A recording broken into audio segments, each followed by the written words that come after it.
Welcome back to Westminster, where the Prime Minister is trying to shore up support for the Brexit deal he's agreed with EU leaders in Brussels. So will he get the numbers he needs to get it through Parliament tomorrow? Here with me to discuss this is Sonia Sodha, Chief Leader Writer at The Observer and former Senior Policy Advisor to Ed Miliband, and also Chris Wilkins, Director of Strategy and Chief Speechwriter to Theresa May. Good afternoon to you both.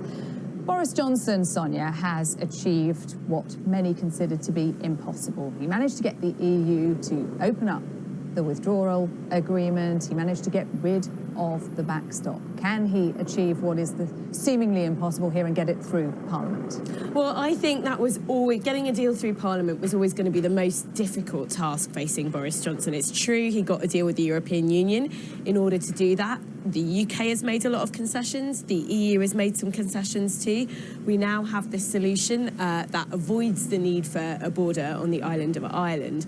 But the problem with the deal is that it's still a very hard Brexit. It's a harder Brexit than the Brexit, the withdrawal agreement that Theresa May negotiated. And that means that the coalition he has to bring, of MPs he has to bring together around it. First of all, the DUP have said they're not going to vote for it because of what the withdrawal agreement means for Northern Ireland. But also, Boris Johnson will need to take some Labour MPs with him. And what he's done is he's taken the sort of guarantees about workers' rights to the extent that they existed in Theresa May's deal and moved them out of the legally binding part of the agreement to the non-legally binding part, the political declaration. So I think Labour MPs looking at this deal have to really ask themselves, Boris Johnson is only giving us his word that there won't be a softening of environmental protections and workers' rights.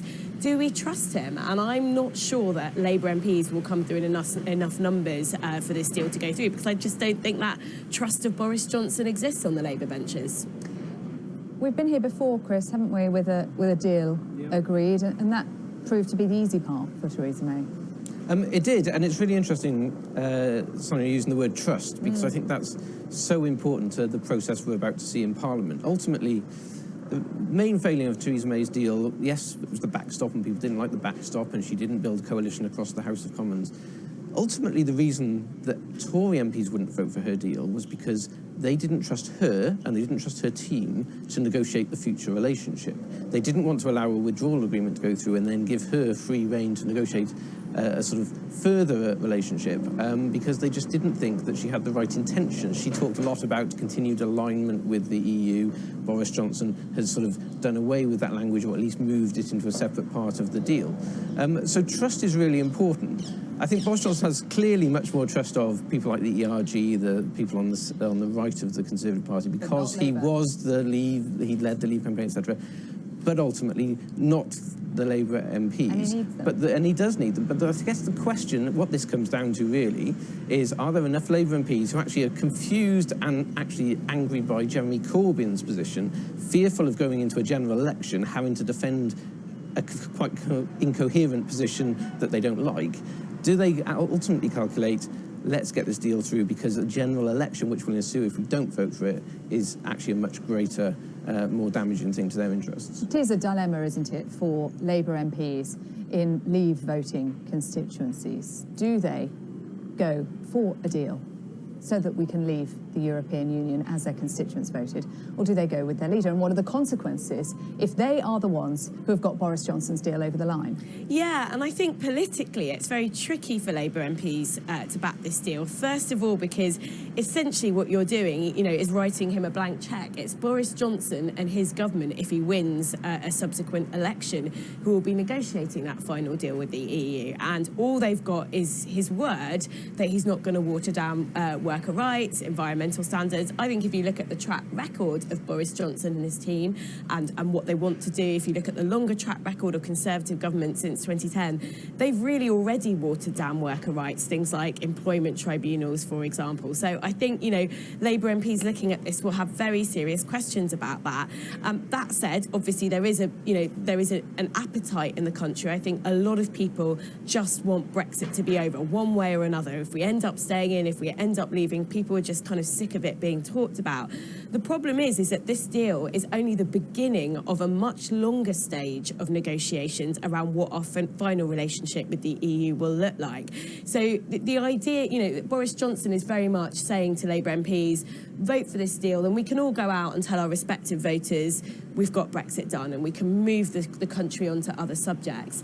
That's just not going to happen because of what's going to follow this. We're going to see very similar debates that we've seen in the last 3 years, I think, playing out for the next kind of 3 to 5 years. Free trade deals take a very long time to negotiate. So Brexit isn't going to be over. So I think it is tricky for Labour MPs in these constituencies. But at the end, all this comes down to is, do you trust Boris Johnson? And what I would suggest is you need to look at the track record of Conservative government since 2010.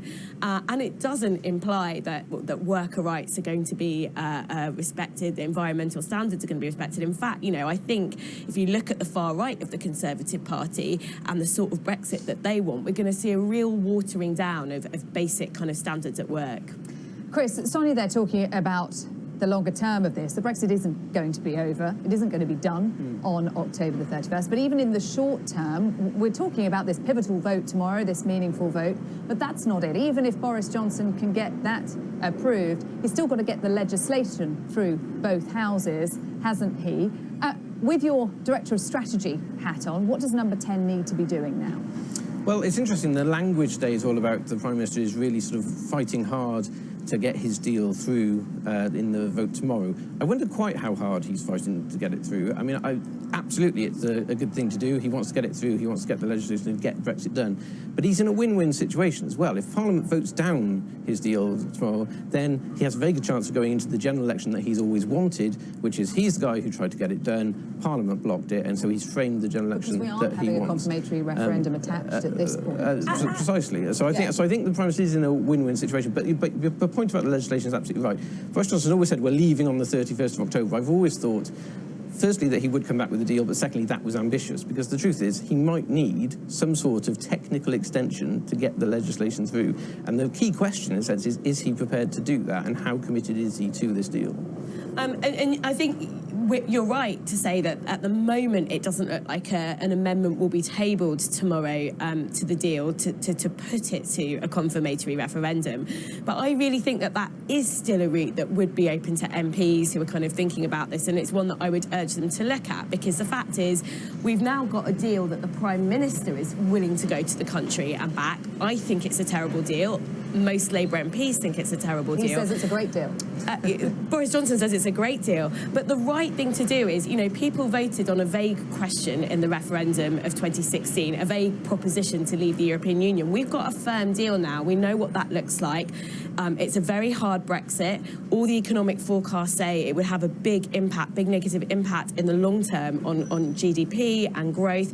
It's only right that goes to people, to voters in a referendum, and they get to say whether they want that deal or not. It's such a big decision. It's not one that should be cooked up in Westminster. Everything you've just said makes absolute sense rationally, and that makes sense, but I don't think we're in rational times, and I think they've missed their opportunity for that confirmatory vote, because the country, I don't think, is in a position where they want it now. We've got a deal, let's get it over the line, let's get it done. Okay, Chris, Sonia, thank you both very much indeed. Well, we will be continuing.